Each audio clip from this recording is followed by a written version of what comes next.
Hi, I'm Naveen, and I'm an undergraduate student at the University of Maryland.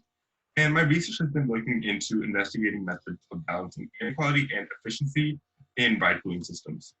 So artificial intelligence is used across many different fields, including rideshare services, which uses artificial intelligence to determine which drivers match with which riders, including at Uber and Lyft.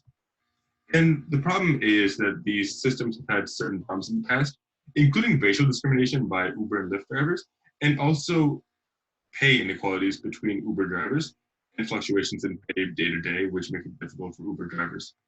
And so my research looks into, can we reduce this rider side discrimination and also reduce driver side income spread? And what will be the effect to profit when trying to reduce these things, which is hence the balancing inequality and efficiency. And so we talked first about different objective functions. And so what that means is that the way that these algorithms work is they have a certain objective function or scoring function to say, oh, how should we score matching this driver with this rider? And so the question is, can we change this objective function to somehow make these algorithms fairer?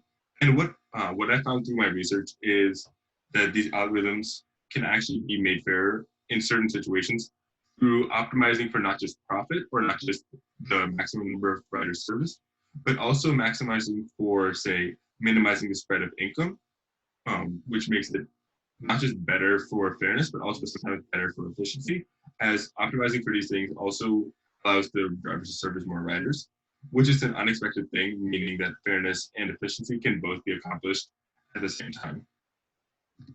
Another strategy we've looked into for minimizing driver side inequality is to say, can we redistribute some of the income that drivers get, sort of as an insurance policy, so that we can reduce the spread of income while still encouraging drivers to put in a maximum effort.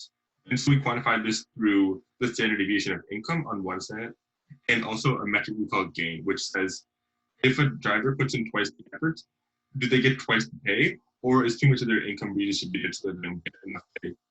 And so what we find is that for certain amounts of money that's taken out, which we call certain amounts of risk parameters, we actually incentivize drivers to drive the most, as shown through a high gain value. But the standard deviation of income is very low relatively.